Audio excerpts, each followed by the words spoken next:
Welcome to the June 27th, 2016 meeting of the Marquette City Commission. I'd like to call this meeting to order. Would you please rise and say the Pledge of Allegiance with me? I pledge allegiance to the flag of the United States of America and to the republic for which it stands, one nation, under God, indivisible, with liberty and justice for all.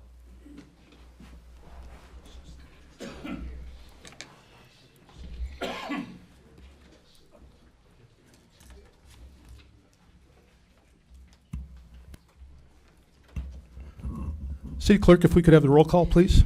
Thank you, Mayor. Commissioner Baldini, Present. Commissioner Kimbenzi. Here. Commissioner Conley, Here. Commissioner Frazier. Here. Commissioner Plourd, Here. Mayor Pro Tem Reynolds, Mayor Campana. Here.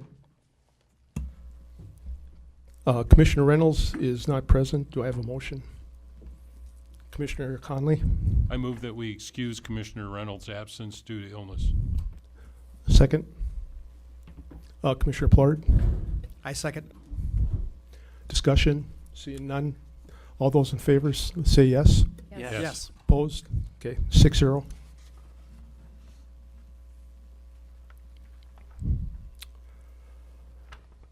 Do we have any agenda changes for tonight? Seeing none, do we have a motion to approve the agenda for tonight? Commissioner Conley? I move that we approve the agenda as presented. Is there a second? Commissioner Baldini? Support. All those in favor say yes. Yes. Yes. Opposed? That also carries 6-0. Announcements. I just have a couple things I'd like to mention. As always, we're always looking for community members to volunteer to be on city boards and committees. I'm going to list 2 tonight. Again, maybe it'll spark some interest. We have one such committee is the Local Officers Compensation Committee. And this is a committee that meets in odd-numbered years. We don't have a big time commitment here. The commission determines the salaries of elected city officials. That would be the City Commission and the Board of Light and Power. This affects us. But they meet not very often. In fact, this is the least. They meet in an odd number of years to do their business. If you're at all interested in that, it's a good way to get started. Another commission we have is the Planning Commission. The Planning Commission meets the first and third Tuesdays of each month at 6 p.m. The Planning Commission is responsible for developing and adopting the master plan for the city. They basically tell us how the city is run. A very meaningful commission. If at all you have any interest in either of these 2, and we have other commissions, committees to choose from, I would say come down to City Hall, take a look outside in the hallway here. We list the different commissions and who's on them, and it's a chance for you to do some community service.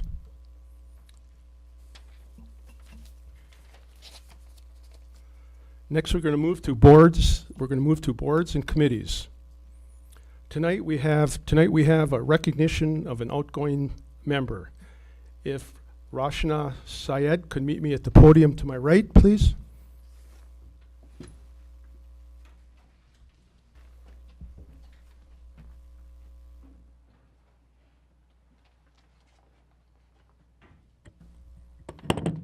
Okay, Rashna, you want to come over here?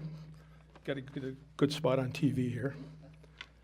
Rashna is a high school, just finished her junior year at Marquette Senior High School. She's been a very important and productive member of the Arts and Culture Advisory Committee for the past year, I believe. Okay. And sorry to see you go, but we're thankful for everything you've done. The city would like to present you with, first, a certificate of appreciation for your volunteer effort on behalf of the Arts and Culture Advisory Committee. Don't walk away, I'll sign it later. Apparently I didn't do that. Also, we'd like to give you as a memento a city t-shirt. It's got the logo on it, and hopefully you'll wear it proudly. So we thank you very much. We appreciate you having volunteered and helping. Would you like to say a few words? No words?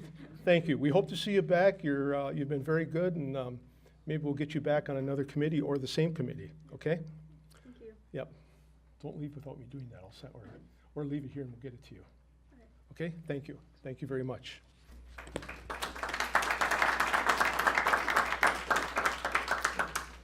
Next, we come to presentations. We have two presentations. The first one is the UP Children's Museum Guardian of the Quarter Award, and that'll be Allie Johnson. If Allie could step up here, please, along with Jim Edwards. Mother's going to come up. Okay. Come on over here. Okay.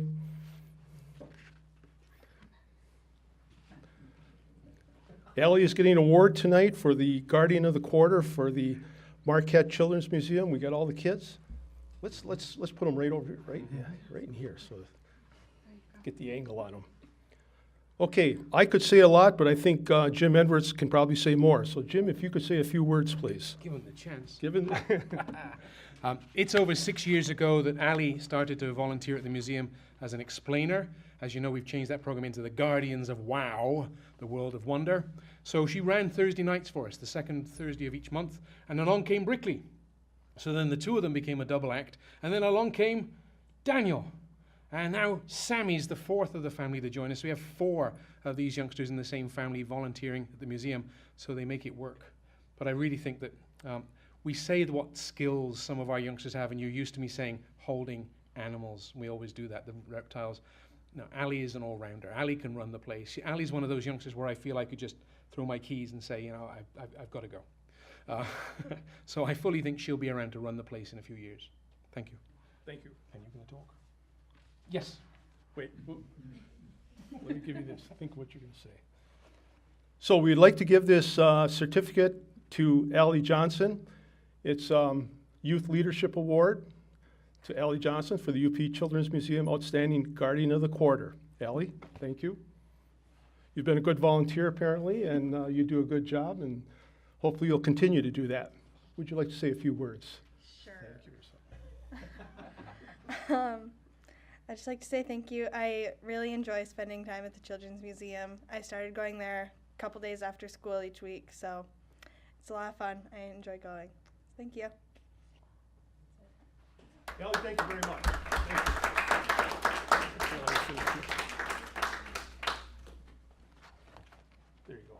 I'll take this sign now off. You said yours. Thank you, Jim.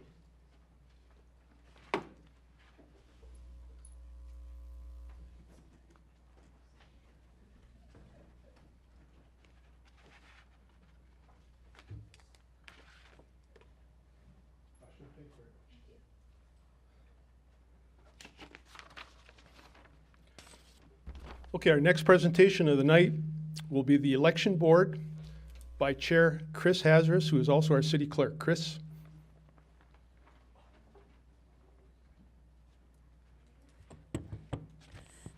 Thank you, Mayor and Commission. This will be a very brief report, as usual. If I can have, there we go. Our election board is organized by Michigan election law. And in the past year, recently as March 28th, the commission appointed 2 new members, Barb Hine and Linda Rowe. We had Barb filled an unexpired term due to the passing of Ruby Padakis, a longtime member on the board, and we had a member termed, and Linda Rowe replaced her. As you can see, I'm the chair of the board, and Kyle is the liaison. Our mission, authorized by Charter Section 411 and State Election Law Code Act 116 of 1954. We represent the residents of Marquette to conduct an open and honest election. can see our meetings. These are just the upcoming meetings. We've had or will have 4 elections this year, and prior to each of the meetings, our election board meets to certify candidates, to certify that the election equipment is accurate, sealed, and prepared to go into each polling location on an election date. And then we confirm the board's calendar. So it's a busy board. We have a really good group. I think this is probably one of our busiest years in the past 2 presidential election cycles. So having 2 new members on board has been interesting. They ask a lot of good questions, and we have a lot of good answers. And there you have it. Any questions? Commissioners, any questions? Chris, everything seems to be going smooth and well. We have really good staff. We have good workers. We're constantly recruiting for poll workers, just like we do boards and commissions. Sometimes I pick up the phone and call a few people myself. So in a presidential election year, we're always looking to train. We like to train in the slower elections so that we're up to speed in a November presidential. We're very lucky to have a real good group. Tell us about the armory, which you don't have again, as usual. Voting will be conducted at the Cityplex, which is just across the street, the new location, 1100 Wright. And precincts 3, 4, and 5 are located there. It works well. DPW is also there, so it's a little busy. It's going to be a little bit busier on presidential election day, but it's a city-owned building. We don't have to pay rent to anyone, nor are we at the mercy of being able to use a facility because it's ours. So when the state of Michigan decided they had to basically re-inspect 26 armories in the state and close everything off to us, we were in a quandary. So we're lucky, very lucky. good. Thank you. Okay, well, thank you very much, Chris. Thank you.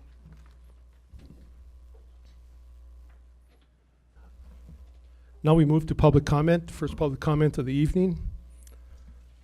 This is a time when residents may address the City Commission to express their views, or they may reserve time to speak on an agenda item coming up.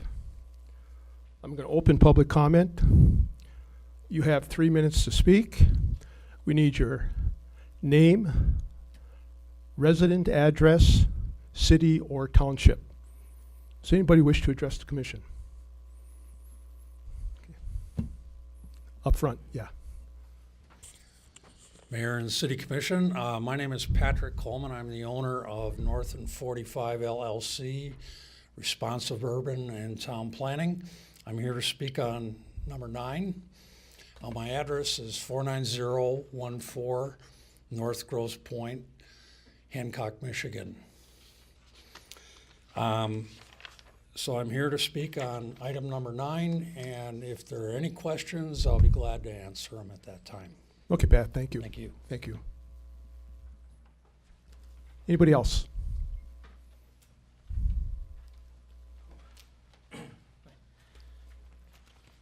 Hello, my name is Matt Ludenberger, 1406 Garfield Road here in Marquette. Frankly, I'm sorry, I'm catching my breath. The fact that I'm walking in right now is a modern miracle of modern logistics. So these are my 3 minutes, though. I mean, this is I'm here to respond to what I didn't have enough time to say last week. These are all publications that we've picked up. Sorry, like I said, I'm a little frazzled right now. These are all publications that have a calendar in them, and it's a daily, weekly. There's one that's called Things to Do, okay, in Marquette. So the fact that we are paying the Chamber of Commerce to give us a database of all of these. I mean, Marquette Monthly is all there's a calendar out in every single daily paper. I would hope we would give those same publications the same amount of funding. These are residents of our community.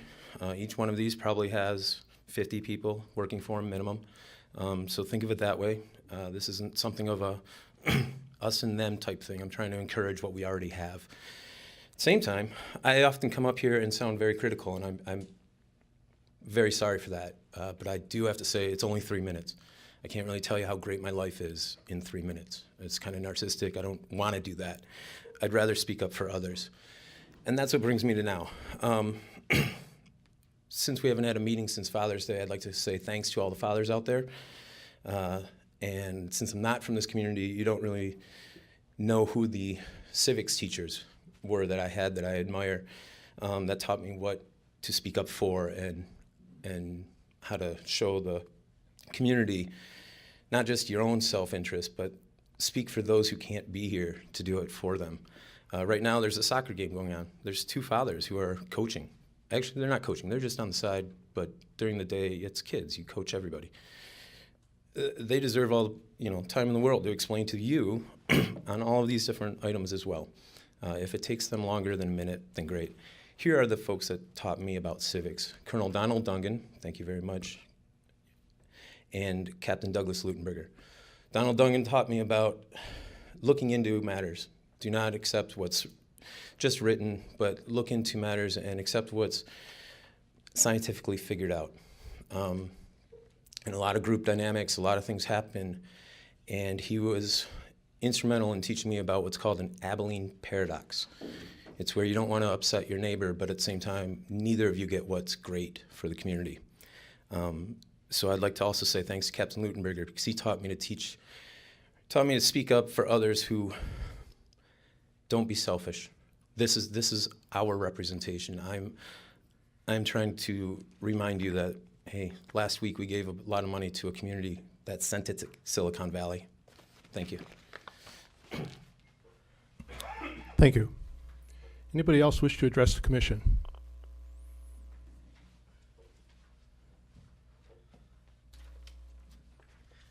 Frank Jeff Barrow, 350 East Ridge, Marquette, to speak on items 7 and 9. These are my opinions. June 13th, the fire chief didn't wish to be quoted as not caring for the buoys at McCarty's Cove. We agreed they're needed for safety as public use has increased, so we both care for them in that respect. Were the buoys not integral to public safety, the majority would prefer a natural vista without them. June 13th, you wondered if liquor control laws might require the Rosewood patio to be cordoned off. If so, you in effect gave a chunk of our public space to a private entity. The solution is to remove the gate. Who cares who sits there? Post a sign reading that wine must stay on site, out of minors' reach, and enforce the law if necessary. Even after hearing this concern, none of you bothered to mention that cordoning off the area would deny us access except through their building only during their business hours. You didn't care. Mr. Fraser didn't think our code should allow any design as pleased, yet he voted for a slab of cement and standard wooden fencing with 4x4 railings. Our Rosewood walkway is worthy of much better. Greed also prevails on the building's south side where the owners aren't allowed to renovate their own wall. Mr. Fraser said, judging from the drawing, it doesn't take up too much of the sidewalk. Did he not visit the actual site as required as part of his meeting preparations? If not, he wasn't qualified to vote. Dennis, when asked, had no answer for the patio going in ahead of time. That speaks volumes. So does Ms. Reynolds' vote not to suspend the rules for discussion, and the architect telling us only what he wanted you to hear. While I trust the sisters, Mr. Plord blamed the architect and contractor. As we know, the architect is used to having his way, driven by attitude and ego, allegedly enough to foresee how easily he'd dupe you under the premise that once the patio is in, it's in. Mr. Conley alleged that work continued the week before our hearing, heightening suspicion. You also let the architect con you into allowing him extra time when you've cut others off decisively.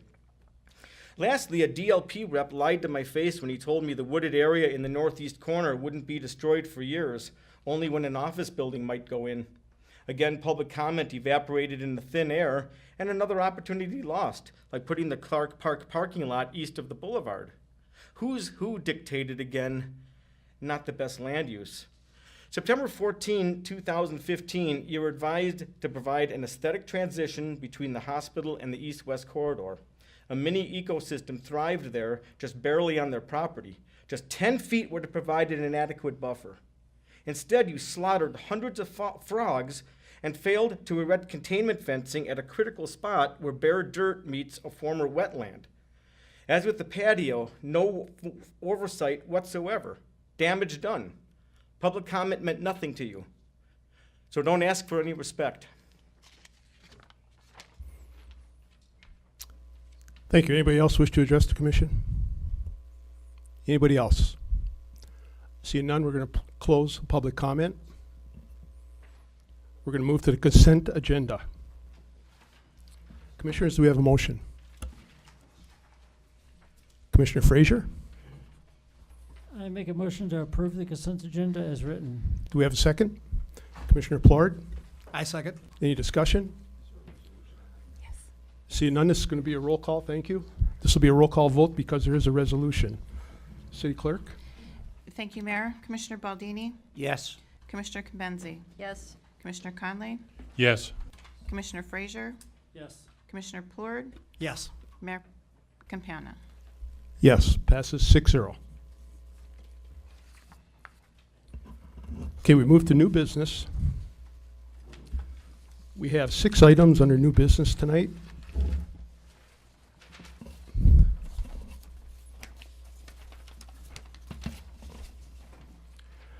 The first item under new business would be Commissioner Conley travel reimbursement. City Clerk, if we could have some background. Thank you, Mayor. Background. Commissioner Mike Conley attended the Michigan Municipal League UP Education Summit held in Ironwood June 9 and 10, 2016. The following check will be reimbursed for travel expenses incurred. Commissioner Mike Conley, check number 70106, 15768. Fiscal effect, adequate funds are available within the fiscal year 2016 City Commission travel budget. Recommendation, approve travel reimbursement for Commissioner Conley in the amount of $157.68 for the Michigan Municipal League UP Education Summit. Alternatives as determined by the Commission. And I would assume Commissioner Conley is going to abstain from this vote. Commissioners, do we have a motion? Commissioner Baldini. I move we approve the travel reimbursement for Commissioner Conley in the amount of $157.68 for the Michigan Municipal League UP Education Summit. Do we have a second, Commissioner Frazier? Second. Any discussion? No discussion. Seeing none, all those in favor say yes. Oh, wait, What? Sarah Oh, had it. Sarah, sorry. Sarah? I just wanted to thank Commissioner Conley for representing us and heading down there. For at least 3 of us, it's hard to get there when you have a day job, but representing the commission is always appreciated. Right, it's good that somebody from Marquette did show up, seeing us all. It was a UP meeting. So, yeah, thank you for going. Commissioner Plord? I just want to point out for those who may not understand, but attending MML meetings, Michigan Municipal League meetings, is a duty of the City Commission as much as you possibly can. And like Commissioner Cambenzi says, sometimes when you have a day job, it's difficult to get there.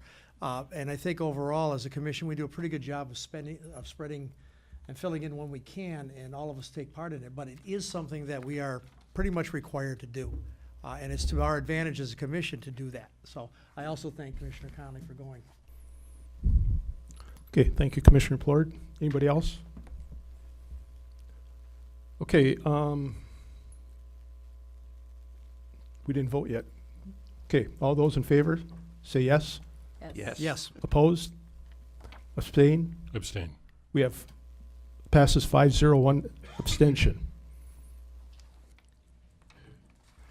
Our next item, item number 6, would be bids for street improvements, bituminous paving, sanitary sewer lateral replacements, and traffic signal upgrades at the Lincoln College intersection. City Clerk, background, please. Thank you, sir. Background, the City of Marquette's approved capital improvement plan for fiscal year 2015-16 has prioritized streets that are in need of heavy and preventive maintenance activities to extend the life of the asphalted concrete pavement structure. Proposed heavy maintenance activities, which include milling, thin overlays, curb repairs, miscellaneous water main repairs, and removal of undesirable materials, will increase the surface life of the street by 12 to 15 years, and thus prolong the need for complete street reconstruction. Streets that require heavy maintenance activities include Bluff Street, 3rd Street to Front Street, Center Street, Lincoln Avenue to Norway Avenue, Cleveland Avenue, McClellan Avenue to Garfield Avenue, Niesky Avenue, Ridge Street to Bancroft Avenue, Ben Everett Avenue, Norwood Street to Wright Street, Wilkinson Avenue, Summit Street to Center Street, River Park Circle, Holly Street to Schneider Mill Court, West Avenue, Elm Avenue to Mildred Avenue, Sheridan Avenue, Sherman Street to Cleveland Avenue, Altamont Street, Craig Street to Bayview Drive, Baraga Avenue, McClellan Avenue to West End, Pioneer Road, Altamont Street to Division Street, County Road 550, Dead River Bridge to City Limits West, Overband and Specialized Crack Filling, various locations. The preventative maintenance activities include the crack sealing of 9 miles of street. The crack sealing will prolong the street life by 3 or more years before heavy maintenance or additional preventative maintenance activities are required. The traffic signal upgrades at Lincoln and College Avenues will incorporate a box-type signal system along with pedestrian countdown signals. The bid package was created to address priorities for heavy and preventative maintenance in our capital improvement plan and replace those sanitary sewers, Orangeburg laterals, that reside in the same area of roadway. Bids for the project were opened on June 17, 2016. One contractor responded to our request for bids. Payne and Dolan, Inc. Tabulation and checking of the bid found that one error that is not of enough significance to reject the bid. Staff recommends a contract for the full amount budgeted to provide for maximization of the bid prices to address additional improvements that would otherwise be delayed until 2017. Fiscal effect, the project was approved under the fiscal year 2015-16 budget and $1,635,000 is available. This project will be part of the fiscal year 2015-16 bond package. Funds for the County Road 550 part of this project will be covered by Lundine's funding. Recommendation, award a contract for bids for street improvement, bituminous paving, sanitary sewer lateral replacements, and traffic signal upgrades at Lincoln, College Avenues to Payne and Dolan in the amount not to exceed $1,635,000 at the unit prices bid. Alternatives as determined by the Commission. Commissioners, do we have a motion? Commissioner Frazier. I make a motion to approve the bid by Payne and Dillon and award them the contract. Do we have a second? Commissioner Plord. I'll second. Do you have any discussion? Commissioner Frazier, anything? Commissioner Plord? It's pretty routine. Anybody else? Commissioner Cambenzi? If the commission doesn't mind, we do have our city engineer here, and I know this looks great that we are doing all this maintenance, but what we're doing is because we don't have a lot of the funding coming back, I'm assuming, to do some of the complete repairs. We're kind of trying to get by with what we have, and I don't know if you'd like to make any comments on that, but to kind of help inform the public why we're doing overlays instead of some of the major. Okay, if we could put the city engineer on the spot. He's probably unprepared for this. Keith Whittington. Hello. Okay, here I am. This is actually a cycle of how to take care of streets. First you construct them, then about 12 to 15 years they get to a point where you need to do a preventive maintenance type of application to it, which is what we're doing now to some of these streets, which is usually a mill and overlay. There's some other techniques out there, but we don't really do those here. You go through that cycle probably a couple more times with the mill and overlay, then it gets to a point where it's just totally gone, the street pavement or the subbase underneath. So that's where you got to actually go back and reconstruct the street. So it's a cyclic type of a situation there as far as taking care of our street infrastructure. I remember a few years ago on the Planning Commission, all of a sudden we were shifting from a complete reconstruction to more of the overlay to kind of try to preserve more. Yeah, you get more bang for your buck that way, trying to preserve them. You're probably saving 3 times the amount versus from a preventive to an actual reconstruction, as far as saving over the lifetime of that particular asphalt structure there. So it's a savings in the long run to do it this way. So, I mean, I'd like to commend you and Public Works, certainly for kind of jockeying to the best position to make our streets what they are. I know it's one of the biggest complaints I get. When are they going to come and redo my street? So I appreciate it. Hopefully people, when they see this, they'll be pleased. But I'm sure not all of their streets are on there. No, we got about 23 miles of it, so they need that.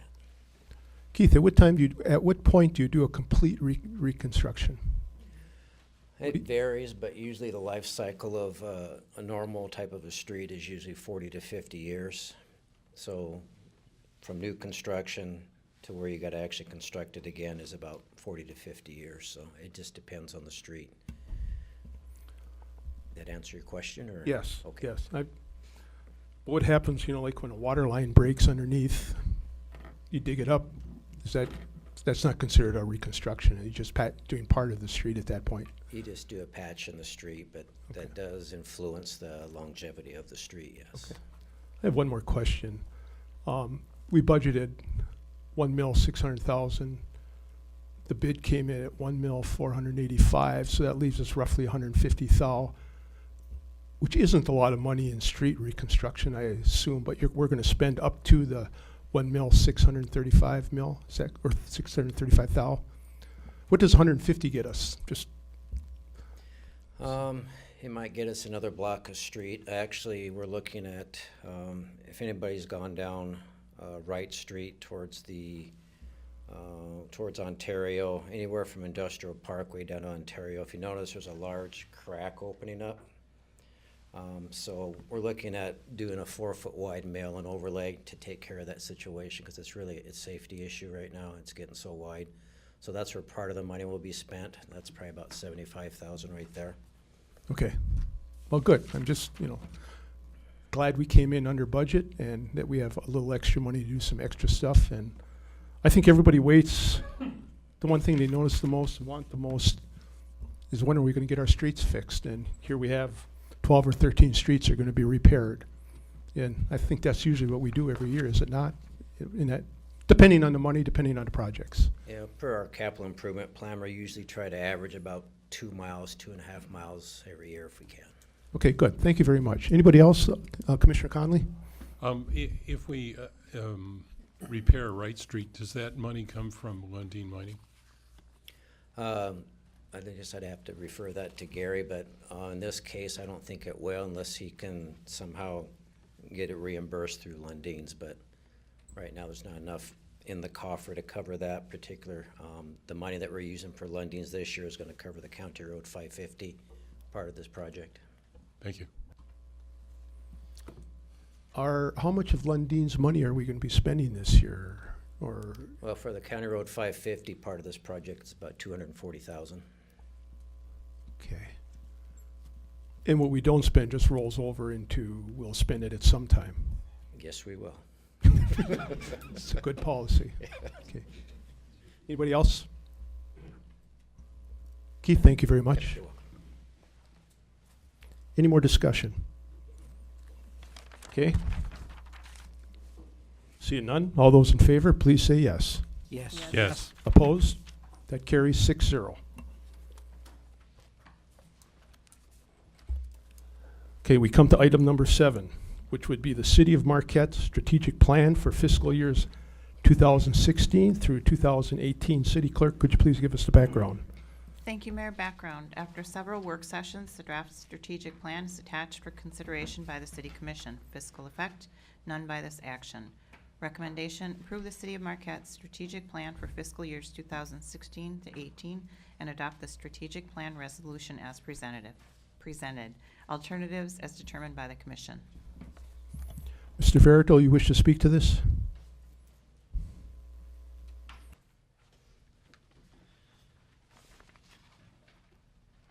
Frank Jeff Verito, 350 East Ridge, Marquette. These are my opinions. Your well-presented plan includes many fine objectives, such as to establish conservation areas, raise Lakeshore Boulevard, move it landward, and reestablish semi-native dune. May we live to see you replace what you stole from us in your dead river.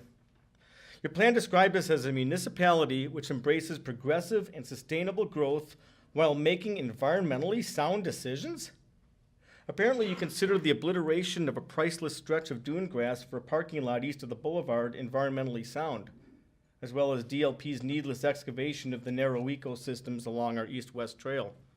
Your plan needs a section called Implementation Oversight, because this is such a recurring problem. Public faith in strategic plans diminishes if the goals within them aren't properly implemented per the wording in your own plan, which calls for environmental soundness, appreciation of Lake Superior, and continued citizen involvement. And this reads nicely on paper, but this isn't what we've experienced. What's in many ways a great overall strategic plan becomes a lie when you write continued citizen involvement. It should read, start to include credible public input in the decision-making process. What's said here rarely gets communicated to the entities that are so focused on their tasks, they lose sight of the big picture. Your public process is a mere formality because so much is decided behind the scenes, such as Clark Park. Once entities get in the door, they progress to the next hurdle and cognizant of your environmentally sound decisions, too often resulting in avoidable damage to our natural spaces. With such poor communication between contractors and city officials, strategic plans are compromised from environmental and public process standpoints. This isn't more evident anywhere than in your Heartwood Forest section, which reads, initiate the implementation of the previously adopted Heartwood Forest Report, which provides a unique opportunity to increase the city tax base, encourage economic development, as well as protect the extraordinary natural and recreational features. Implement the ad hoc committee planning commission recommendations. The commission has expressed the intent of fully implementing the existing plan, end quote. I promise you that most people have not expressed that intent. Yet your strategic plan spells it out with no hint that those recommendations were established by board members who were biased toward development, although this part of the plan only covers portions within the city limits. According to our original March 2005 city news release, only 356 of the 2,373 total acres were slated for development, primarily in our city limits. Most of the acres in what your plan refers to as future planned area were not intended for development. While most of your plan is well conceived, there remain several painfully deceptive flaws. Thank you. Commissioners, do we have a motion? I see a motion.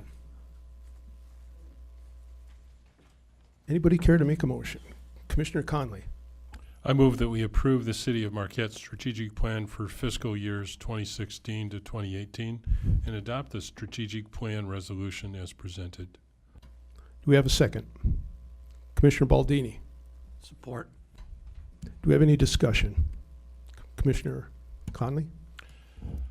We've considered this plan for the last month, and it has been a lot of work for our city manager, our department heads, and all their staff, and I'm sure the assistant managers as well. And I want to thank them for their hard work. They've done an excellent job. The recent addition of the two statements, the summary and the strategic vision, are excellent. Such phrase as awe of Lake Superior was included, and I think that pretty well sums up how everyone in the city of Marquette feels about the lake that's right next to us. A lot of ideas have been incorporated, not just from city staff, but have been incorporated from input from the city commission, and I want to thank them. And I want to single out Dennis Stackwitz, who was the team leader on this. Excellent job, Dennis, and thank you for bringing this home. Commissioner Baldini? Thank you, Your Honor. Agree to the comments that Commissioner Conley said, that it's the document that's been with us for a period of time, and it's our vision of where we want to go. Obviously, it's not all going to be accomplished. Some of it will require money. Some of it will require more than the 2 years that we really have here. But it's important. It's a statement by us as to where we want to go, what we want to see this community, and it fits in with all the other things that are going on in the community. I think it's the administration, the work sessions we had, the paper provided, the documentation with supporting documentation was very important. And the staff took it, whittled it down, put it into 58 bullet points for us, which was very helpful, and then a vision statement also. So I think it's a good document to keep in front of us for the next 2 years. Thank you. Thank you. Anybody else? Commissioner Plard? I think it should be noted that the work session that we had today at 6 o'clock Absolutely no one from the public attended. No one at all. Just so folks know. Thank you. Commissioner Cambenzi? I too would like to thank staff, particularly all of our departments, our assistant city manager, and certainly Dennis Stakowitz, who's the head of our community development, as well as our city manager, Mike Angeli. I think Mike got rid of a lot of the items in here that really were lofty goals, and really some of them are quite out of reach. But the one thing I really liked that we stuck at the beginning was the intent of the city commission for the fiscal year 2016 through 2018. And it provides 6 bullet points that I think were captured very well. The first one, modernization of land development regulation, the Heartwood Forest, retention and recruitment to our city boards and committees, focus on essential services that include police, fire, public works, water, and sewer, maintain city facilities and infrastructure, and economic development. And I think those are the core areas that we really are going to work on. I think it's summarized nicely in more detail up there, so I'd just like to really thank him for doing that. Thank you. Anyone else? We do owe a big thank you to the city staff, everyone in the city who contributed to this, and I think everybody did. It was a long and difficult project, and it came together nicely, and the city has to have, a plan for goals and aspirations, and this is going to guide us into the next 2 years. Okay, this will be a roll call vote. Thank you, City Mayor. Clerk? Thank you, Mayor. Commissioner Baldini? Yes. Commissioner Cambenzi? Yes. Commissioner Conley? Yes. Commissioner Frazier? Yes. Commissioner Plourd? Yes. Mayor Campana? Yes, that carries 6-0. Next, we're going to move to item number 8, which would be the Lakeview Arena compressor service. City Clerk, could we have the background, please? Thank you, Mayor. Background, per manufacturer recommendations, Lakeview Arena compressors have been rebuilt once every 4 years to ensure reliability. Compressor number 3 was last rebuilt in August of 2011. The last compressor that ran in excess of 5 years without a rebuild suffered a serious mechanical issue and was inoperable for half of the ice season. Previous rebuilds have been advertised through the city's bidding process, with Johnson Controls, Inc. being the only firm to submit pricing, as they are the only qualified local contractor with the capacity to perform this type of work. City staff requested pricing for rebuild services on the number 3 compressor, and bids for the project were open on June 17, 2016. One contractor responded to our proposal based on time and materials at a cost not to exceed $18,890. The city currently is under a 3-year service contract with Johnson Controls, Inc. that guarantees preferred labor rates for all services provided. Fiscal effect, Kraft Hockeyville USA proceeds will be applied towards this maintenance. Recommendation, determine there is no advantage to competitive bidding and award the bid to Johnson Controls, Inc. of Greenville, Wisconsin to service the number 3 compressor at Lakeview Arena for an amount not to exceed $18,890. Alternatives as determined by the Commission. Okay, before we go to the motion, we have Andrew McIver, who is here. He is the director of Lakeview Arena. Andrew, if you could give us some more background, please, on the technicalities of the compressors. Good evening.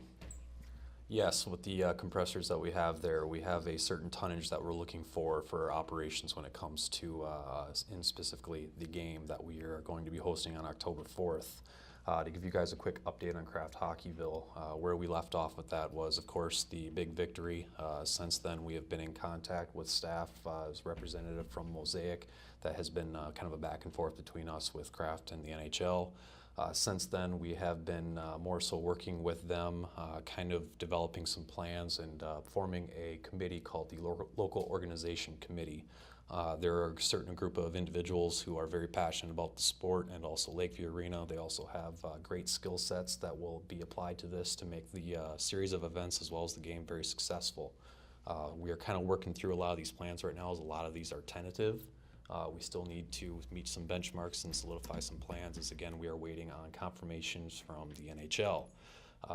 That being said, the NHL has been dealing with Stanley Cup playoffs. We also had to deal with the NHL award show, and right now they're going through the draft. So we're a little bit, not exactly behind, it's just we're kind of a hurry up and wait kind of thing. We are getting through a lot of those things. We're planning on hitting the ground running next week with a lot of these items with the LOC. Everything's kind of falling into place with that. And again, when it comes to this compressor, though, it is very necessary. We did meet with a representative from the NHL last week, Dan Craig. He is the Senior Director of Facilities Operations for the NHL. He has made some recommendations on what needs to be done for this facility to be game ready, as in it must meet NHLPA standards for play. So are there some other things that, in addition to the Kraft Hockeyville proceeds that we will win, that we've already won, that could be used for some upgrades? Also, a tentative thing with that might be the compressor rebuild. So I just want to keep that in mind. Other things too is that we have some other additions that will happen in the facility, looking at some temporary and permanent additions that will happen as we move forward. Again, as I say permanent, some things that will have to be done that'll just be left when the NHL's come through and done their thing. Some things are temporary, like maybe some bleachers and some additional lighting. Other than that, pretty much everything is operations as normal with them. They've been doing this for quite a while now. Thank you. Okay, commissioners, do we have a motion for this? Commissioner Frazier. Like I say, there's no way to determine there's no advantage to competitive bidding and award the bid to Johnson Controls Incorporated of Greenville, Wisconsin to service the number 3 compressor at Lakeview Arena on an amount not to exceed $18,890. That's it. Do we have a second? Commissioner Cambenzi? Support. Any discussion? Commissioner Frazier? It sounds like staff put this out for bidding, and they're the only contractor that came forward to say they could fix it for that amount of money, so it must go forward with their specs they were just saying for NHL, and must be able to get everything fixed right, and they're the only contractor that responded, so I think it's only worth it that we award their competitive bid. Commissioner Cambenzi, anything? Just that I'm excited about this committee forming. I know Lakeview is an expensive facility to run, and I almost hate to ask, but what would a new compressor cost? This is just a service agreement and rebuild.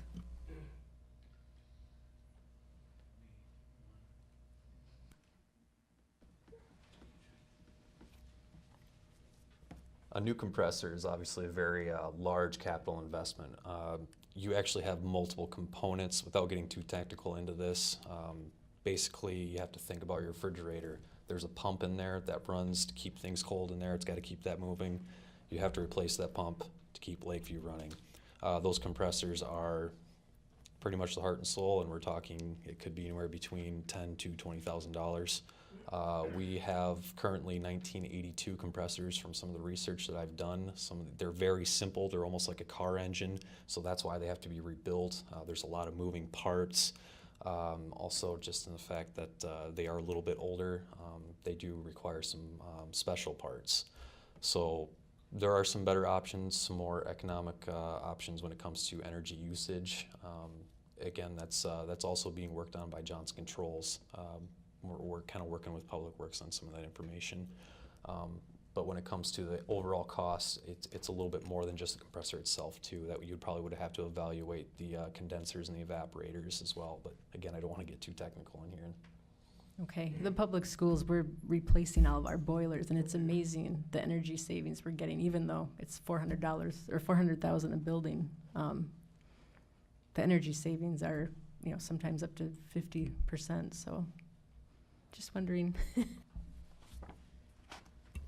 Thank you.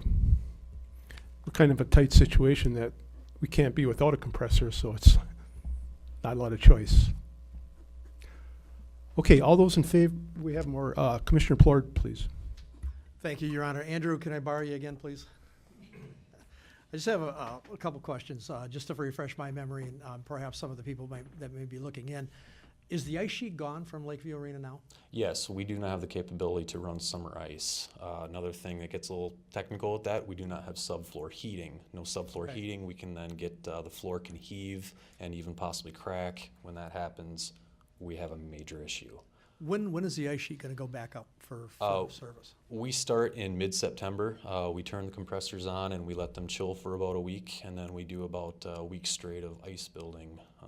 From very long days and hours of constructing the ice in some of the hottest and most humid times of the year. Yeah, and this is really just for business as usual for the area. Absolutely, yes. Lakeview Arena. Thank you. Yes. Anyone else? Just take a vote. All those in favor, say yes. Yes. Yes. Opposed? That carries 6-0.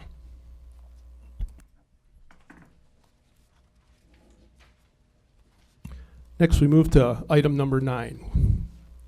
We had 2 people who wish to speak. The first would be Pat Coleman. Or Pat, you're just going to be available for questions, answers, okay? Thank you. Mr. Verido?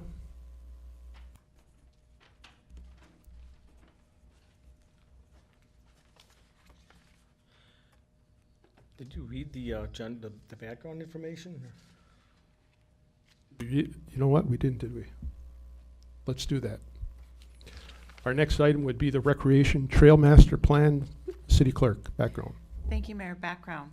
Recognizing the importance of recreational trails, city staff budgeted $5,000 to conduct a planning process on the south trails located in the Heartwood Forest Land property.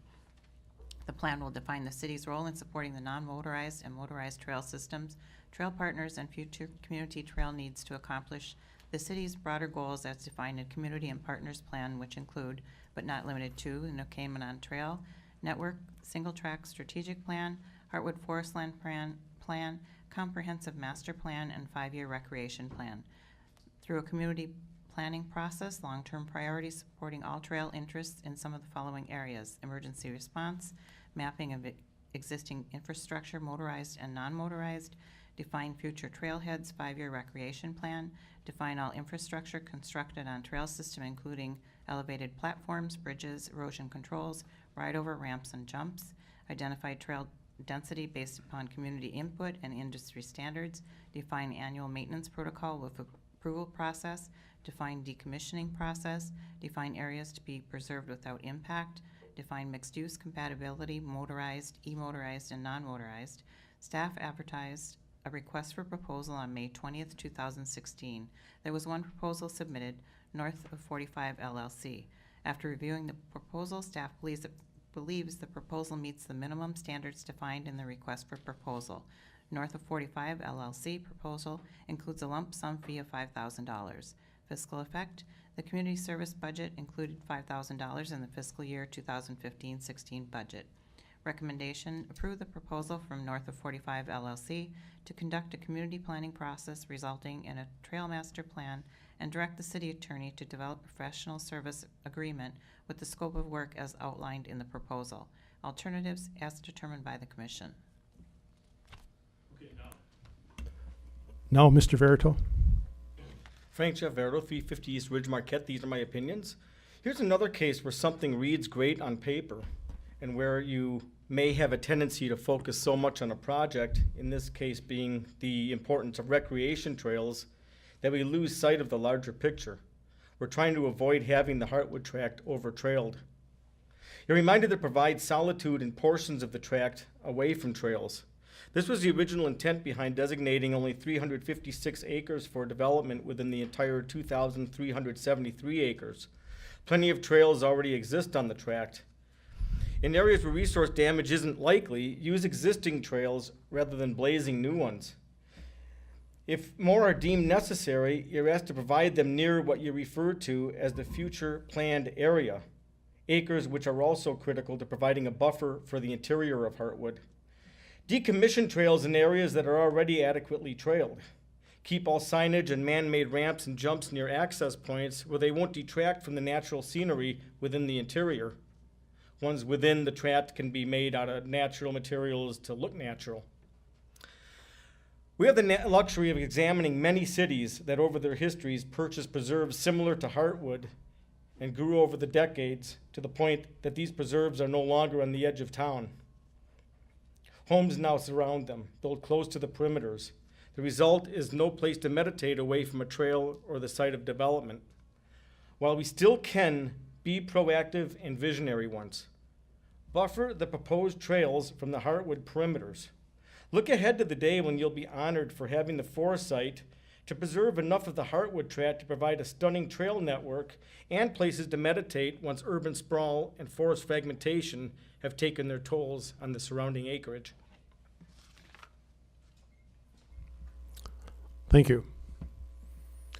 Commissioners, do we have a motion? Commissioner Baldini. I would move that we approve the proposal from North of 45 LLC to conduct a community planning process resulting in a trail master plan and direct the city attorney to develop a professional service agreement with the scope of work as outlined in the proposal.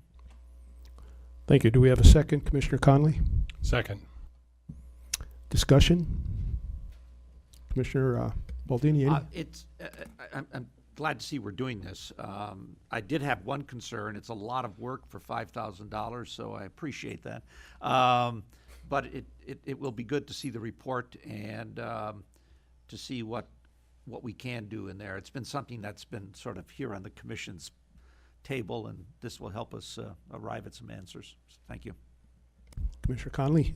I agree, and I think this is something that we need to do before we make any decisions about the Heartwood. This is a relatively short-term process, and will allow us to keep moving forward on that plan. Anybody else? Commissioner Frazier? I agree, it's a good idea. Just like the person that said they represent the North of 45, just to come up and give us a 5-minute briefing on what your company is and why you want to do this for us. Glad to do that. Again, my name is Patrick Coleman. I'm a former resident of Marquette, and over the years I've been involved with lots of projects here. Former city master plan, the last 2 recreation plans. I was a member of the Downtown Development Authority, and also did a lot of planning work for the DDA over the years, and it's always great to be in Marquette and see some of those seeds that were planted and the projects move forward. So you have a lot of partners with your trail system, not just the city, Nokemenon, others, a lot of different trail interests, from single track, skiing, other forms of biking, and people who just want to use the Heartwood and get away from the trails and so forth. So what this plan's going to do really is to create the inventory, the definitive inventory, really what's on the ground. And we're going to do that, and I know there was concern about the budget, but a lot of this information is available. And so really this planning process is going to be bringing the people, the stakeholders together, including the city, the trail users, the trail groups that actually are doing a lot of the work. Bring them together and really create the definitive inventory of what you have, as well as look into the future and see, should there be additional trailheads? Where should they be located? How can we link different things together? And what types of trail systems are needed to do that? And then to really create a recommendation for policy for the city for, number one, how they work with their partners and defining roles and responsibilities, as well as being able to put some of these improvements into your recreation plan, which really is the capital improvements plan for recreation in the city, and by which you can obtain some funding assistance through the DNR. So I'm really excited to be a part of this. I think there's been a tremendous amount of work done by a number of parties, and this is going to pull them together and really act as a guiding document for your goal setting and as you look into the future and what you need to contribute to that. So kind of in a nutshell. Okay. I don't know if Carl would like to add anything to that, or?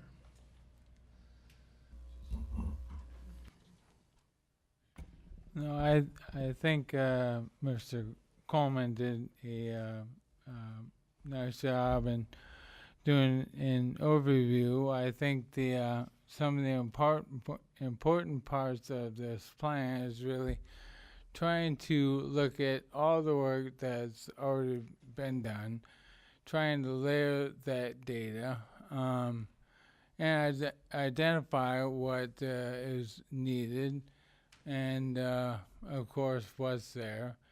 I think we have to evaluate ongoing maintenance to ensure the asset remains viable into the future. I also think that as Mr. Berto explained, I think trail density is an issue. I think it's important for us to recognize the importance of trails as our primary or premier recreational asset as it's been defined in our 5-year rec plan, but also to recognize the importance of keeping some of the sensitive environmental areas of the Heartwood left alone. Leave it so that it will be pristine moving forward. We do have some of the information already available in our comprehensive master plan. So by layering those plans, I think we have an opportunity to identify those areas that are critical environmental locations in which we can protect moving forward, at least from a policy perspective. As Mr. Coleman also brought forward, the outcome will be policies, guidelines, also an action plan that will be an amendment to our 5-year rec plan, which will allow us to work cooperatively with our trail partners when we look towards future grants and funding to help sustain those assets moving forward.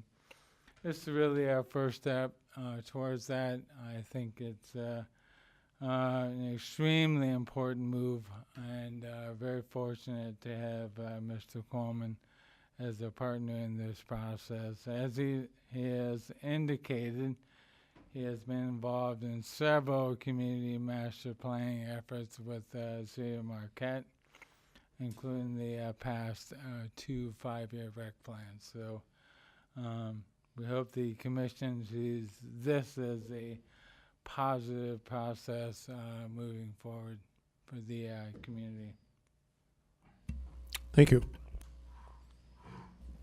Pat, thank you. Thank you. I don't think we have any more questions for you. Do we have any more comments? Commissioner Cambenzi, please. Well, I think I'm glad to see this on here. I think it's something that has been needed. I've been on the City Commission long enough where I think I've seen just about every different group that loves this area of land come forward and want more, or want to share it more, or want to find their niche with using it. You know, we have the motorized group, which I think could be good stewards if we just kind of found a plan that can suit everyone's needs. But also, some of the folks in our community who are elderly, they want to get out there and see it, and they want to weigh, you know, a trail that they could go on, you know, maybe a 4-wheeler or something to get back there and see its beauty. So another great thing, the emergency response. I've found myself out hiking in the middle of a trail run out by, I think it was Harlow Lake, where a man had a heart attack and they couldn't get him out of there fast enough. There was no emergency plan. No one was prepared for anything like that. So I think that's a great thing. Working with the DNR and DEQ, you know, they do have a lot of that grant money, and people have asked me, why aren't there more grants going towards this land? And I think what we don't have is a plan to say, here's how we'd like to use it. I do only have one question. that I've been asked before, and that is about the elevated platforms, bridges. Is the city liable for that? I guess, I don't know, but maybe our attorney could. You want me to look at that question? I'm Oh, yeah. prepared to respond to it Yeah, in this okay. session. Carl, are you aware of that? Who's got the liability on the jumps, bridges? Well, your city attorney would rely upon his opinion on that question. So Ron, you'll come back to us with that. Hey, Okay. maybe that's just another aspect of, I don't know, what goes into this, but I do think it's an asset to our area. And if you look at all of the events happening, I mean, they're happening because there are people out there, not paid city staff, but all these groups that are working to maintain and build those trails. So I think it's a very positive thing. Commissioner Plord? I agree with that. I think it's a great first step. I agree with Mr. Zuger when he says it's a great first step, because one of the things that this will do is it will give all members of the public who are truly interested in the Heartwood forest land property a real good knowledge, or real good layout of what there is there, and give them an opportunity to really make some decisions and maybe come up with some ideas of what they'd like to see there based on what we already have and what can happen in the future. So I like the proposal. I'm going to vote for it, and I think it's something we should do. Commissioner Frazier? I think it's great too that we have a company willing to represent the city, to work with a lot of other groups that the city staff might not have time to work with. You have the motorized people that are four-wheelers, snowmobilers, and so forth and so on. Then you have the non-motorized, the hikers, the bikers, the skiers, and stuff like that. I think it's great you're willing to involve everybody, not just one specific group, so everybody has a say on what's going on. So I think it's a great idea.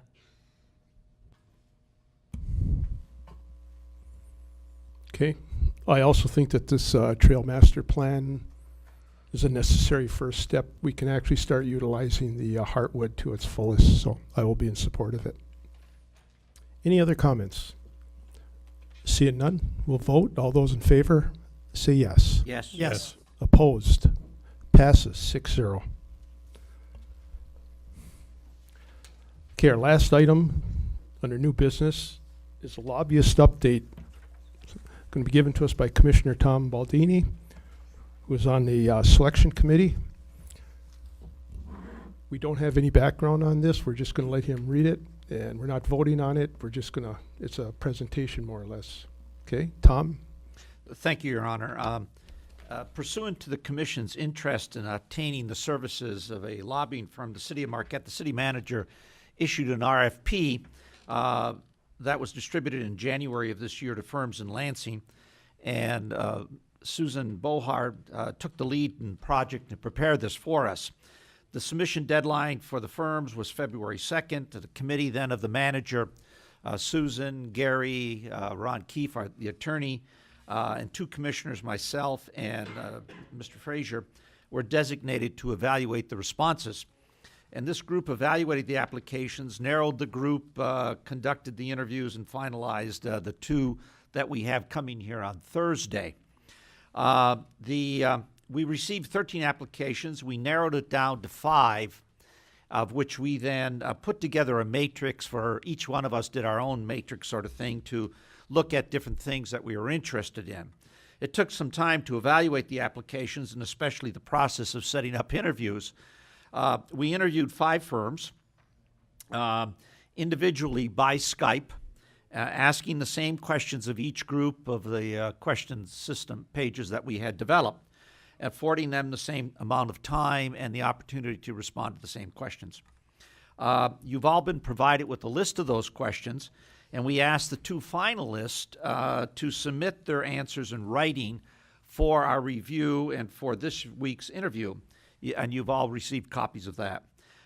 It was an interesting and challenging process. I've also distributed here an article that appeared in the Wall Street Journal early in the year, and it says, "With gridlock in Washington, lobbyists turned to statehood," and this was really about the state of Michigan, which I thought was interesting. Nice of them to do that in time for process. But I thought you might find that of some interest. We asked the question of experience, how they would interact with the city, how they perceive the relationship, why it's important for us to have a lobbyist, cost, terms of the contract, and so forth. And the first question we asked everyone was, why should the city hire a lobbyist? What benefit can we expect that would justify the tax dollars spent on retaining your firm? And this was most interesting. And one firm said, why would you not? Why not? Why would you not? And they all got into the explanation of with term limits now, legislators come and go, and the only thing that's permanent in Lansing is the bureaucracy and the lobbyist. And they said with the continuing changing relationship in terms of money and that, it would be smart for us to develop a relationship with someone who is permanent in the city. And it was an interesting, we had a great discussion with these people, and I look forward to this meeting on Thursday when they will both be here, and we will have the opportunity to have a discussion with them individually. We are meeting, we have two firms coming, the Kelly Cawthorn firm and the Karub Associates. Now, one is at 3 o'clock, the other's at 5. We plan to, the manager has suggested giving them about an hour and a half. You have received a copy of the Q&A, and the organization, the process will be led by the manager, myself, and the mayor. But to find out and have that opportunity to have a discussion with them in terms of price, but more importantly, how they plan to interact with us, what is their experience, what do they envision, things of this nature. It's a growing, it's something that's beginning to grow with local governments. Because of the state going with term limits, our legislators are there at a max, say for 6 years, if they are able to get reelected for 3 two-year terms, and our state senator for 2 four-year terms. In the old days, and many of us remember the old days probably, where the legislators stayed for a long period of time, and they were able then to build other relationships for us, not just with their colleagues, but also with the bureaucracy. And we have a number of challenges, exciting challenges really in the next couple of years with all the growth and expansion and transportation, things of that nature. And we're going to have to access the bureaucracy. And I don't see it as a bad term, because the bureaucracy translates public policy into actual practice. And we're going to have to interact with them on whatever it might be, the roads, the Heartwood Forest property, other expansion things. So they're here. It will be a decision that we as a commission will have to make, and we'll have a discussion with them about fees, who they will deal with, how they will help us. Matter of fact, most of them say that they believe that it's also their responsibility to interact in terms of strategic planning, to talk about what they see coming at Lansing and Washington. We also asked them how much interaction they have had with the federal bureaucracy, because or the federal government and the federal agencies, because we do have a number of issues that are federal and will require some interaction there. So they'll be here on Thursday for us. And are we meeting in this room or downstairs? We're meeting here in this room. Okay, at 3 o'clock. So it'll be that opportunity. So let me stop there and answer any questions that you might have, or if you want to wait till Thursday, or any questions now. Okay. Are we encouraging the public to be here? If the public is interested, absolutely. Mm-hmm. Yes, they can be here at 3 o'clock. Mm-hmm. Commissioner Cambenzi.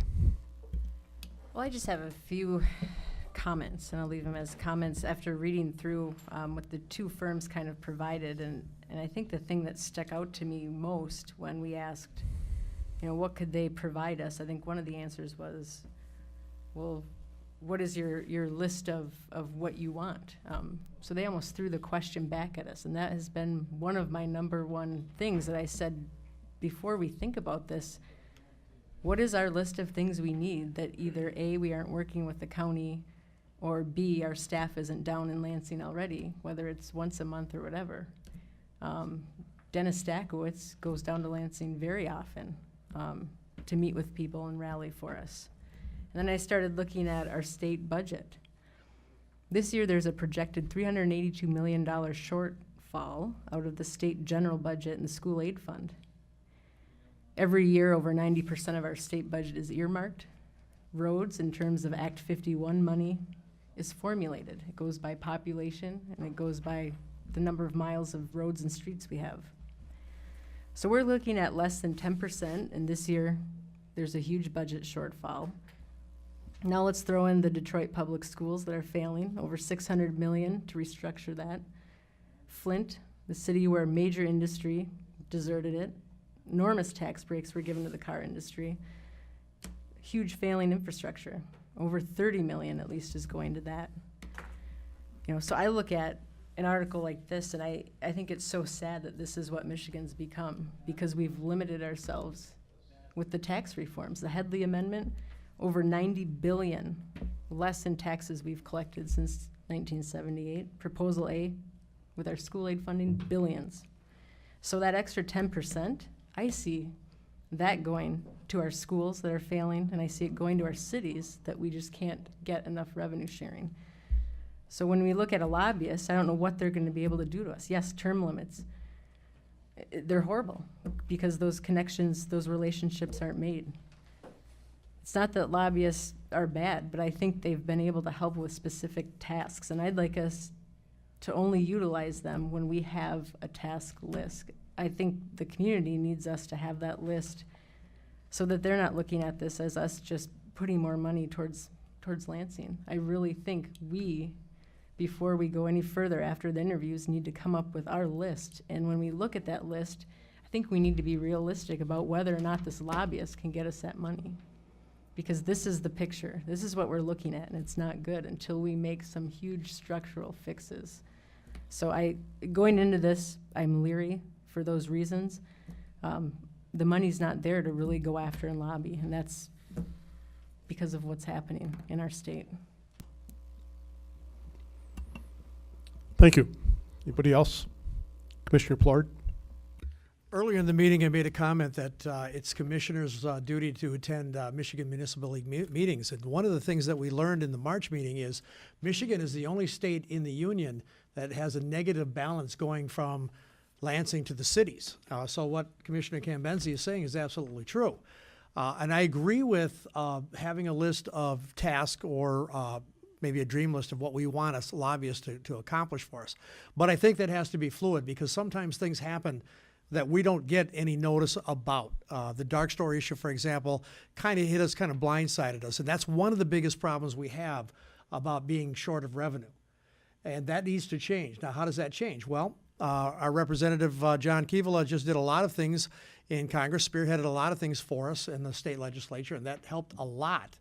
But that's what lobbyists do. They get with politicians, they get with bureaucrats, and they argue for us on a forum that we can't make ourselves, in a position that we don't have, that they do have. And so when we hire a lobbyist, we're hiring their experience, we're hiring their relationships, we're hiring an opportunity to get close to legislators, not just in our own district, but statewide. And as Commissioner Baldini said, sometimes at a federal level.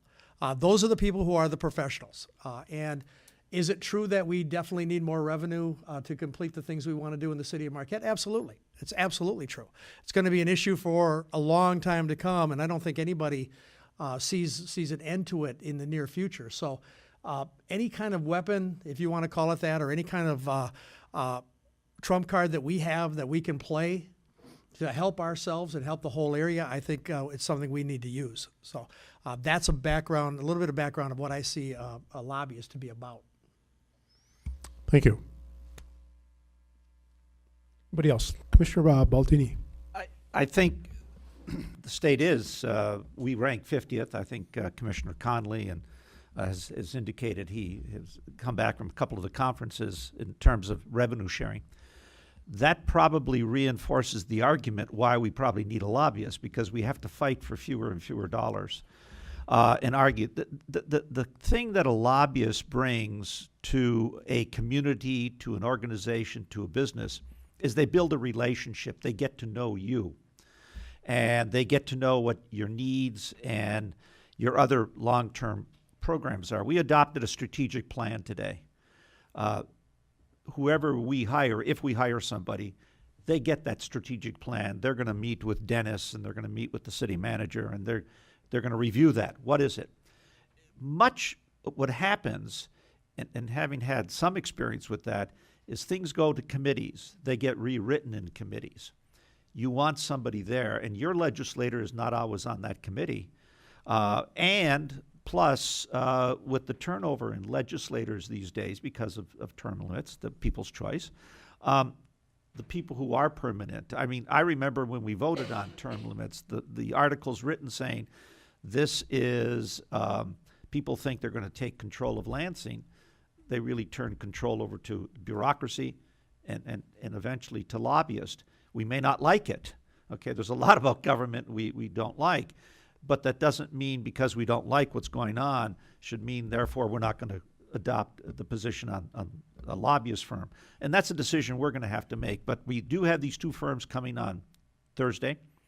And it'd be our opportunity to talk to them how they plan to interact with us and interact with the city and keep an eye on things in Lansing that pertain to us. They were all familiar, by the way. They did their homework on the dark stores.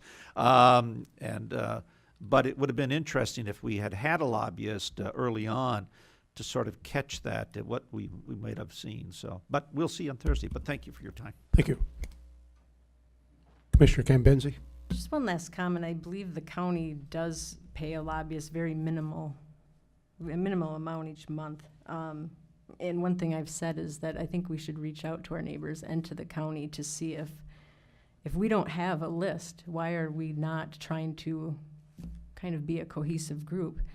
Some of us chose to hire Jack Van Covering for the tax tribunal stuff. I think the county and the city have.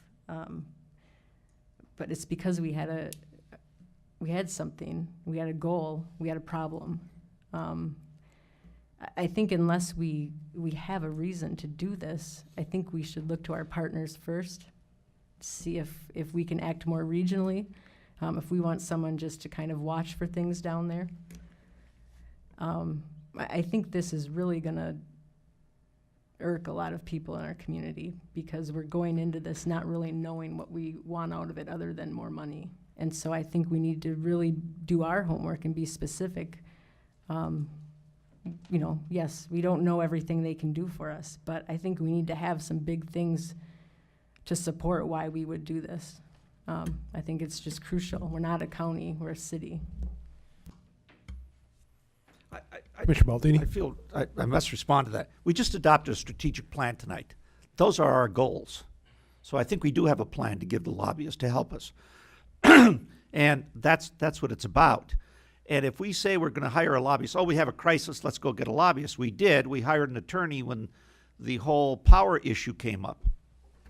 But if we wait for that, you lose those relationships that are so critical in the long term, and we don't know what some of the issues are going to be next year. I mean, we think our staff keeps us informed. We try to stay informed. We're building a hospital. The power company is doing a number of things. The new public works, some other building developments, things of that nature.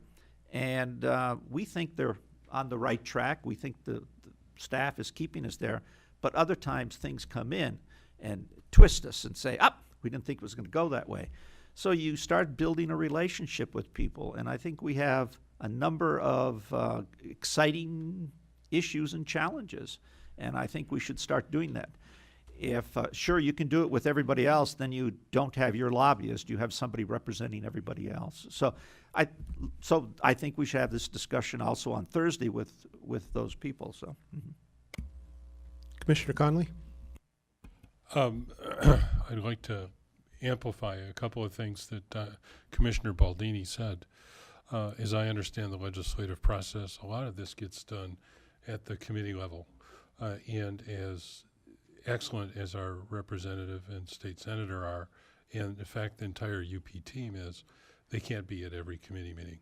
And a lot of the work is done at the staff level as well, where our lobbyists can represent us. And I think it is time for us to, as a city, to look to further our own interests. They are not always the same as the rest of the surrounding area or the entire Upper Peninsula. So I think we, particularly because of the whole legislative process, as it is in reality, at the staff level and the committee level before the legislation needs, I mean, the sausage is made, and the House and Senate really represent just the packaging. So I think we need to be at the sausage-making level. Thank you. Well, I think, because of the questions on both sides of the issue that we raised tonight, I think it's going to be very important that we have a very good and pointed discussion Thursday night with the lobbyists. Perhaps they will convince us one way or the other, and hopefully we'll make a good decision. So it's Thursday afternoon at 3 o'clock, and we will be interviewing 2 lobbyists. Okay, is there any more discussion? Okay, there will be no vote. That is the end of the discussion. That closes out our new business. We're going to move to public comment, the second public comment of the evening. I'm going to open the public comment. Again, it's a chance for residents to address the city commission. You have 3 minutes. You need name, home address, city or township. Anybody wish to address the commission? Frank Jeff Verdo, 350 East Ridge, Marquette. These are my opinions.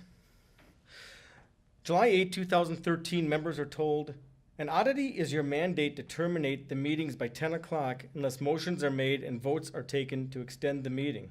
This is unnecessary. Let the meetings end when they end. The rule is useless. Why extend an already late meeting by wasting time to fulfill an avoidable formality? 3 weeks later, you were told, July 8th, nearly an official realized that the meeting had run past 10 o'clock. I told Mr. Blue at 10:03, who told the attorney, who waited to interject until 8 minutes later. You committed a violation for not completing your vote by 10 o'clock. Mr. Schneider mentioned the ridiculousness of the time limit in his closing comment. Make a motion to abolish the time limit, or else let us find out what the penalty is for your violation of your own unnecessary rule, end quotes. 2 weeks ago at 9:56, while someone else spoke, Ms. Reynolds assumingly warned you of the approaching 10 o'clock hour, yet you kept going until stopped at 2 minutes after 10. By ignoring past advice to ban the rule, you wasted our time, compounded by your unawareness of how to proceed. Where were you, Dave, July 13, 2015, when members voted to extend the time for a meeting that ended at 10:13? The answer is right in this room. Yet June 13th, you not only spaced out the rule, but called for a vote on an outdoor seating item when no motion had been made. Once a motion was made, you struggled to understand what it entailed, another sign of ill-preparedness.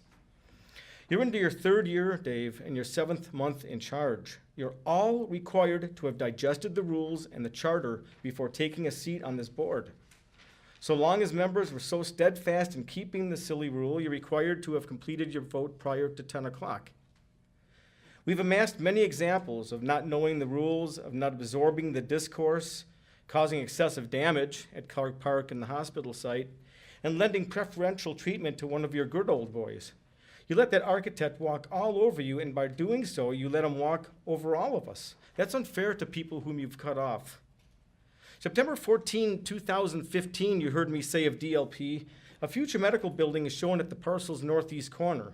It's senseless to clear this acre until it's known if a future building will be needed, and if so, to consider the open space at the parcel's southeast corner or the west end where future parking expansion is shown.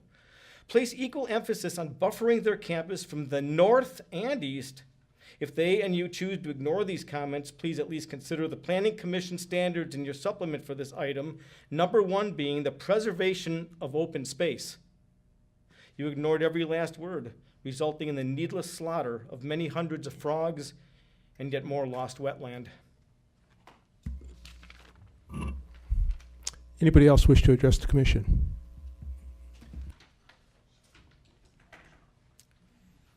Good evening, here Malankin, 8 Marquette Drive.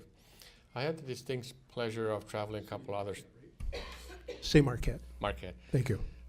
I had distinct pleasure of visiting a couple other states last week, and they were really nice states, but it was really nice to come back home to Marquette, Michigan, and all the camaraderie that we have. And perhaps it's the familiarity that makes it more comfortable here, but we do have a fabulous city here. As it was mentioned earlier, the election committee is getting ready, and I just want to remind everybody that I am running for the borderline power, and I greatly appreciate your vote in the city of Marquette. Thank you much. Thank you. Anybody else?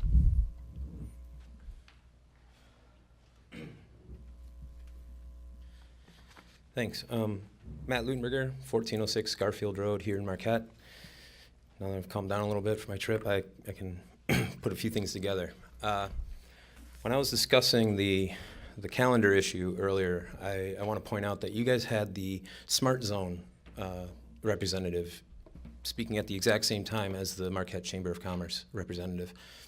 I was wondering if there wasn't a way to make the Smart Zone consider making that into, as Ms. Reynolds pointed out, an application. Is there any way we could have redirected the funds and the concerns that were brought up to our Smart Zone partners and allowed them to hire the technical expertise that is here in town? I have to admit, there's a lot of things that happen behind the scenes that don't come up here because we are all working at real intense jobs for 40 hours a week just to make sure our lives are this great. I'm kind of jealous of Mr. Lincoln and being able to travel so much, but I do have a job here in town, and I'm trying to make sure that others do.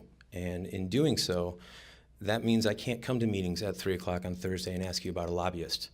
But I can say that as soon as I heard about it early on, I went to the city manager and said, please consider me. Same time, why don't we consider 40 below members? Why don't we consider former commissioners or staff members and send a crew down and just create our own? I understand there's a lobbyist requirement and license and stuff like that, but little of those are mostly, are you aware of the rules and have you taken this test?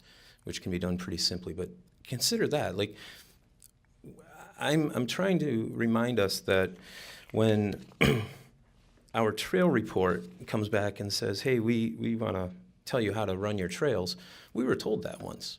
Two of my friends came up here and gave you a pretty good long explanation, but Mr. Stonehouse and Mr. Coyne rejected the report. Did not even let you guys accept the report. They put in a motion to say, you know what, we don't want to hear about this. They did it on their own. My point is, yes, there's a lot of people who have a lot of interest in this community. It seems that the ones who get rewarded are the ones who have somehow aged out of the workforce. And I'm sorry to say it that way, but it is not a firm. There's no firm in here that will look into the future. There's a lot of people who have talked about the past and what we've done and what we have in the past. And I agree, we have a great community. Don't get me wrong. I live here for a long time for a good reason. But we also have to look into the future. And in the future, a lot of people are very, very smart, and they're 26 years old, graduating from college, and want to help us out. How do we help them? How do we import their knowledge into our tune? Thank you. Thank you. Anybody else wish to address the commission? Anybody else? Seeing none, I'm going to close public comment. We're going to move to comments from the commission. We will start with Commissioner Baldini. Thank you, Your Honor. A number of things occurred this weekend. One very, very moving experience occurred this weekend in this community. The Vietnam Wall came here, and I'm not sure I can find enough words to really articulate the impact it had on thousands of people and the impact it had on the community. Those of us who are more senior remember that time in American history and the impact it had on the country, and it was quite touching to hear people and see people who were impacted by that time in our history, and I think just let me leave it at that without getting specific about it.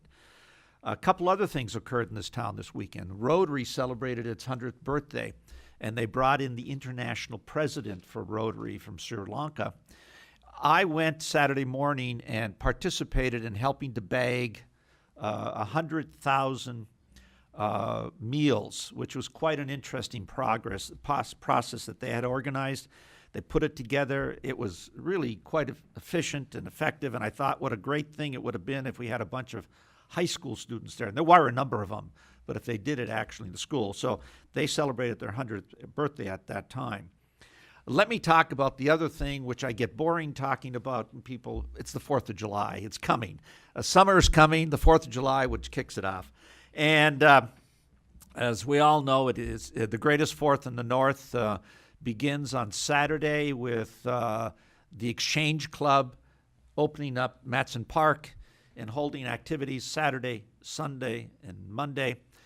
Food, children's activities, lot of good music, superb music down in the park. And it's a great, great time for people to really get acquainted and see old friends again.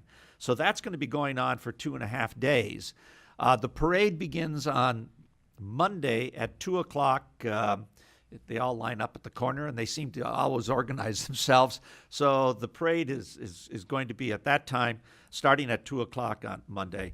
The Rotary Club is doing their 50-50 drawing again, and they're going to draw the winning number at 6:30 on Monday evening at the grandstand. So I don't think you have to be present, by the way, to win your thousands of dollars, okay, but just in case.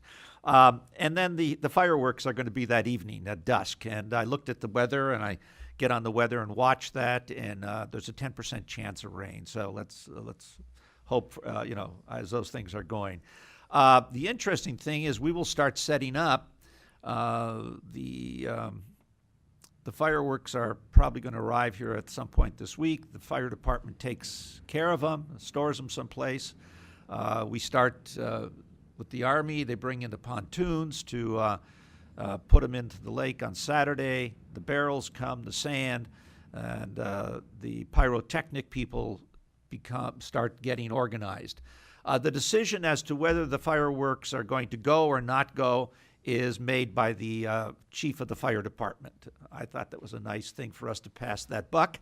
But really, we thought it was better that he do that than somebody else. So we have the boat parade that night also in the harbor. And it's a great time for the community. And as you've heard me say, we don't know how many thousands of people show up for this activity in this town. And the fireworks are lined up. People are all along the highway, Mount Marquette, other places to watch this activity. And so it has the makings of a great weekend, just coming off of another great weekend. And so I'm sorry to take up all the time, but I thought we should talk about the greatest 4th in the North, okay? And but thank you. Yeah. Thank you. Commissioner Plard.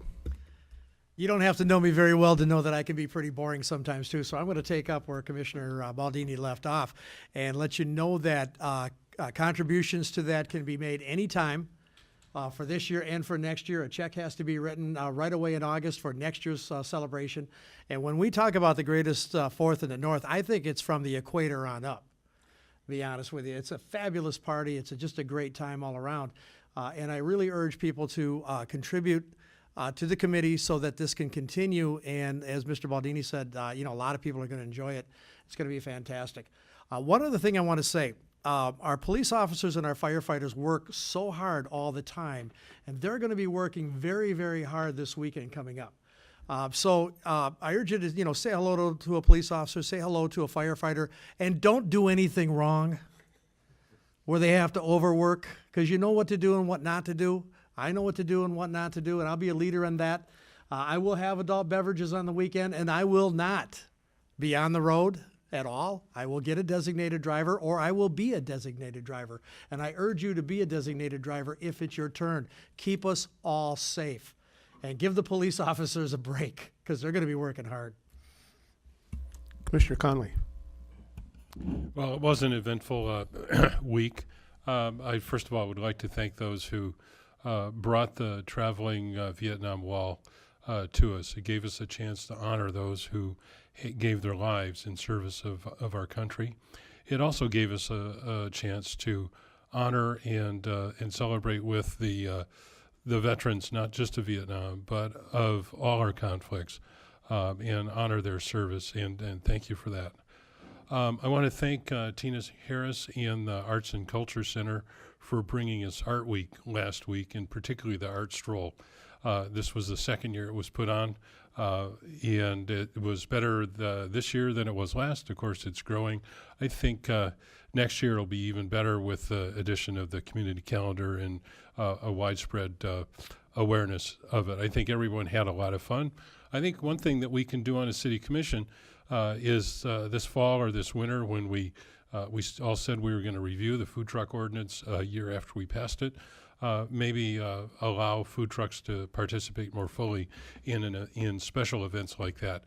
Would bring out even more people if they all knew that they could go here and have barbecue. And the Coney Dog place, which is like really the real thing, and I was raised around Detroit, was the one food truck that was there. If we could make that, at least consider a way to make that possible.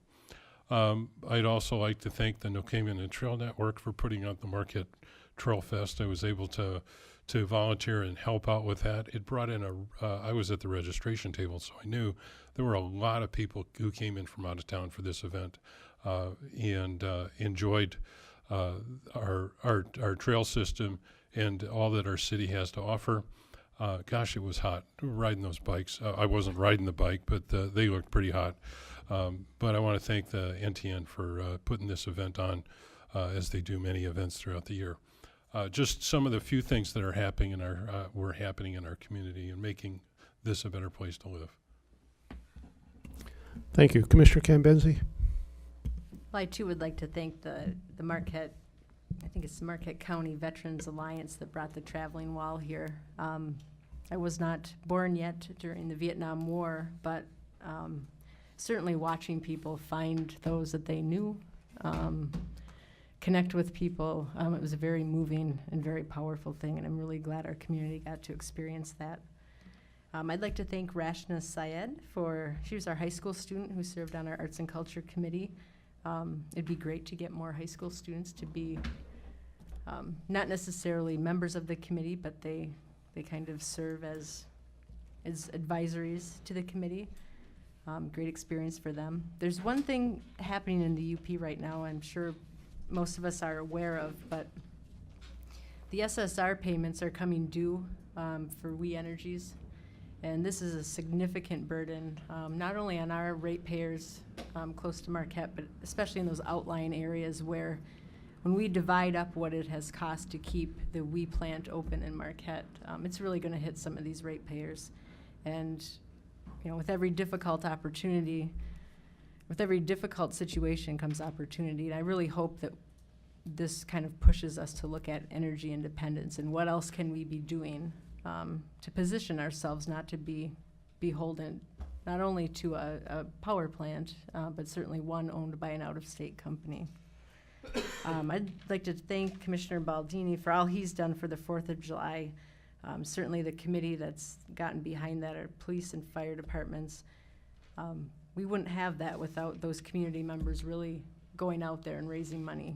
I think it's great. And lastly, the only thing besides the lobbyist I might disagree on is the Coney dogs being the best food. And I say that only as a vegetarian, so I like the taco truck. Thanks. Commissioner Frazier. Hope everybody has a good 4th of July coming up, and you can all visit Mr. Baldini down at the 4th of July celebration at Madison Park. I'm sure he'll be down there serving some sort of adult beverage or doing something for the 4th of July committee. And we'd like to thank him for sticking our police chief with responsibility for making sure the fireworks go off without emission, because that's a good responsibility to have. We all know we've seen a lot of people take that responsibility on, and it has to be a part-time. You have to be a weatherman to decide whether that goes off or not. I remember many years they've shut it off, and you couldn't even see the sky people above Ridge Street could see the fireworks just fine, or on top of Marquette Mountain could see it just fine, but if you were sitting down along the lake, you couldn't see anything, and the fireworks still went off that year. So I remember lots of shady characters going on that year. Vietnam Wall was in process over the weekend. My dad was in Vietnam. I'm sure he helped set it up and was involved in getting it here.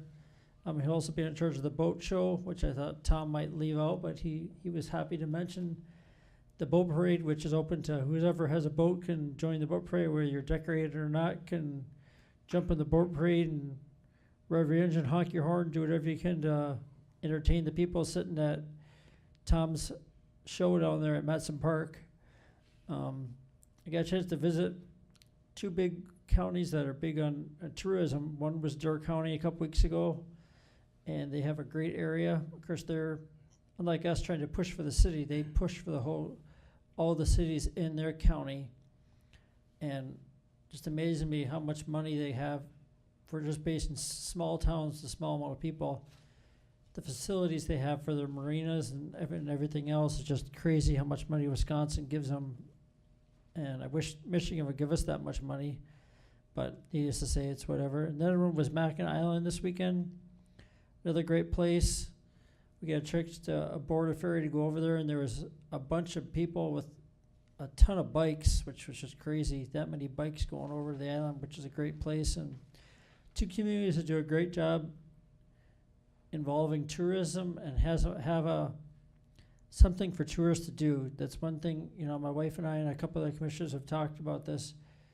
We always need to find, I think our community plan is great, but we need to find some sort of something to nail down that we have that can attract tourists. And talking to people that we've all traveled all over the place. We hear people that travel to Munising to go to the Pictured Rocks, Whitefish Point and different places. And up to Copper Harbor, they always seem to find some way around Marquette, which is disappointing to us. And we're hoping to find some way to attract those people eventually. I think it'd be great for us to, one thing we could look at as commissioners, to find a way to attract more tourism, which would be good for more tourism dollars. Thank you. I too would like to mention the wall. It was such, the exhibition of the wall is a truly historic event for Marquette. I don't know when we'll see it again, but a very emotional weekend because of the wall. All you had to do is go down there and just see what was going on, and you can understand. When the parade, I watched the parade as they brought it. I don't want to call it a parade. When they escorted the wall in, they started at Koski's Corners and they came through Ishpeming, Negaunee, Marquette, down to the Dome. And I chose to stand by the Jacobetti Center because I wanted to see all the veterans. And they're lined up outside. They're all waving little flags. They're in tough shape, but they were excited. You could just see it. The caravan of 250 cycles, and they were roaring. And they came roaring by along with police cars. And I swear every single one of those motorcycle riders either waved to the veterans or they saluted them. It was pretty touching. The ceremonies, I was down there for the ceremonies, and they were just well done. The people that put up this whole weekend did a very fine job. The march, they had a march on Saturday morning. All the vets marched from Graverette to the wall at the Dome, and people along 3rd Street clapping, cheering, and a big sign finally says "Welcome Home." And I think a lot of the vets felt very good about that. Very proud to be in that parade. First time they probably had that "Welcome Home." And so finally, it was a thank you to the vets, long overdue. Thank you for all they've done. Second and last, 4th of July this weekend, big event in Marquette. I hope that all our friends and neighbors, Ishpeming, Negaunee, and the townships show up for it. It's a fun time, good fireworks. Encourage you to buy tickets. Mr. Baldini here will be glad to sell you some. And let's not forget, the 4th of July is a celebration of our nation. That is why we celebrate it. And with that, City Manager. I've been thinking about it, but I have nothing. With that, we are adjourned.